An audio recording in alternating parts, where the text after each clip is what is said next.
ગઈકાલે આ ગંભીર બાબતની વર્તમાનપત્રો દ્વારા અને ટીવી ચેનલોના માધ્યમથી મારી પાસે આ સમાચાર આવ્યા છે। આ અંગેના તપાસના આદેશો આપવામાં આવ્યા છે। ભારતીય જનતા પાર્ટીનું રાજકોટ મહાનગરપાલિકામાં 45 વર્ષથી સ્વચ્છ, પ્રમાણિક અને પારદર્શક શાસન રહ્યું છે। કોઈ પણ ગરીબ માણસને અન્યાય ન થાય એ જોવાની જવાબદારી શાસકોની છે। કદાચ આ પ્રકરણની અંદર તપાસના આદેશો આપવામાં આવ્યા છે અને કોઈ કસૂરવાર હશે તો એ પ્રકારનો ન્યાય ગરીબ માણસોને મળે એ જોવાની જવાબદારી શાસકોની છે। આ અંગેની ગંભીર બાબત છે એટલે પ્રદેશનું માર્ગદર્શન માગશું અને પ્રદેશનો જે આદેશ મળશે એ પ્રમાણે કાર્યવાહી કરીશું। પ્રદેશનું માર્ગદર્શન રહીશ અને પ્રદેશ જે આદેશ આપશે એ પ્રમાણેની કાર્યવાહી થશે।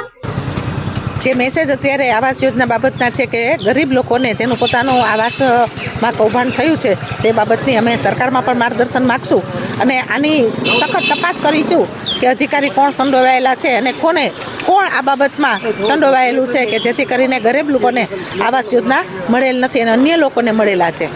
ચોક્કસપણે શિસ્તબદ્ધ પાર્ટી છે એટલે તો અમને આ ચિંતા છે કે ક્યાંક ને ક્યાંક કોકને સંડોવવામાં આવે છે અથવા ચર્ચાનો વિષય બનાવવામાં આવે છે, પણ ચોક્કસપણે કહું છું કે આમાં ઊંડા ઉતરશું અને અમે આની સંપૂર્ણ તપાસ કરીશું।